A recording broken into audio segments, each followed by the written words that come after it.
Strap in, everyone, because we're going deep. This time, we're diving into the Transformers universe Oh, with a yeah. special look at the new animated film, Transformers One. Ah.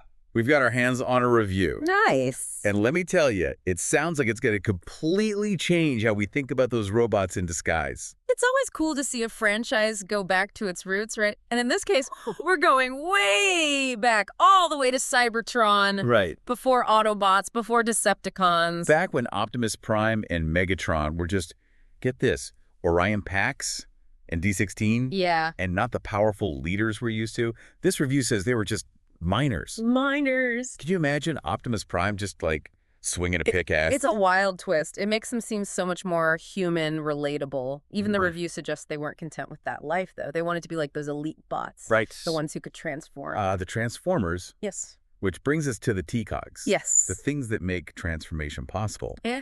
They run on energon. Like the lifeblood of Cybertron. Exactly. It's like their version of oil or electricity. Yeah. You control energon, you control everything. And the review hints that Sentinel Prime, the leader back then, may have been keeping the T-Cogs from some bots. Ooh, so there's already a power struggle in place. Sounds like it. Makes you wonder if the T-Cogs were a good thing, a bad thing, or maybe both. Right. Did they give power or just create a system of control? Is that what led to the whole Autobot-Decepticon war? Heavy stuff. And Orion Pax and D-16, they weren't just going to sit around and take What it. did they do? They teamed up with Elita 1 and B-127, formed a group, almost like rebels, fled the city. Classic story. The underdog fighting a system. You know, like Star Wars or The Hunger Games. Exactly. But here's the kicker. The leader of this little rebellion, it's Starscream.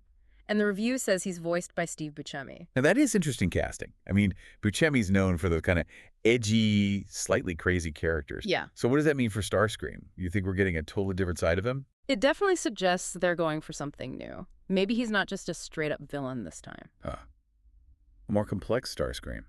I like it. And it's not just about robots fighting either. The director, Josh Cooley, who did Inside Out and Toy Story 4, seems to have brought real emotion to this story. Oh, he's great at that. Finding the heart in things. Yeah. The review actually said this is a Transformers movie with heart, which you don't hear every day. That says a lot. It means he's taken those robots and found the human side of them. So we got new takes on classic characters, this power struggle on Cybertron, and a story with real depth. Where do we even go from here? Well, the review doesn't spill all the beans, thankfully. There's still tons of mystery around Cybertron's past. How did this amazing planet end up in ruins? What happened? And that's what makes a deep dive like this so much fun. We get to piece it together, come up with theories, Yeah. get excited for a movie that might just change how we see the whole Transformers universe. Absolutely. Feels like we're digging through Cybertron's history here. Right? Like space archaeologists or something. Totally. And one thing that jumps out is how this movie, Transformers 1, shows us what Cybertronian society was actually like. Yeah. We hear about the miners, the elite bots, the leader maybe hoarding power. Right. But what else was going on? Think about it. A planet full of advanced tech, different groups of robots, all with their own ideas, all competing. Oh, yeah. The review just hints at it, but it gets the imagination going, doesn't it? Definitely. Like, were there political parties on Cybertron, religion, social movements, and how did those T-Cogs, the ability to transform, change everything? That's huge, right? Like discovering the internet or nuclear power. It changes the whole world, creates winners and losers.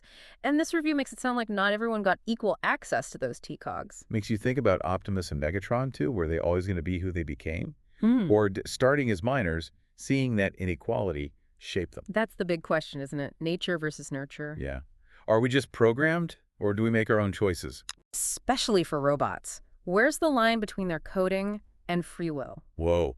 Okay, but besides all that, I got to know, what kind of cool tech are we going to see in this movie? Right. We've got T-Cogs, Energon. But the review said Cybertron was super advanced. What else did they invent? Maybe early versions of those weapons and vehicles we see in the other Transformers stories? Ooh, yeah. Or maybe stuff we haven't even thought of yet. Tech that make our stuff look like stone tools? I'm picturing giant factories, energy fields everywhere, robots flying around on platforms. It's going to be a visual feast. And with Josh Cooley directing, he knows how to make things look amazing. For sure. Think about Inside Out, how creative those landscapes were. Or the detail in Toy Story 4. Oh, he's the best. Cybertron is going to be incredible on screen. And speaking of incredible, we got to talk about the voice cast. Oh, yeah, Stack. We've got Chris Hemsworth, Brian Tyree Henry, Steve Buscemi as Starscream. And the review mentioned Scarlett Johansson, Keegan-Michael Key, even Lawrence Fishburne. It's like a who's who of Hollywood. I can already hear Lawrence Fishburne's voice like, one shall stand, one shall fall. Chills, right. Yeah. And Starlet as Alita 1, she'll bring a whole new dimension to that character. Totally. And Keegan-Michael Key, got to have some humor in there. He's the best at that. It's the perfect mix. Yeah. Action, drama, some laughs, some heart. This review says Transformers 1 does it all. Sounds like they're going for that full cinematic experience.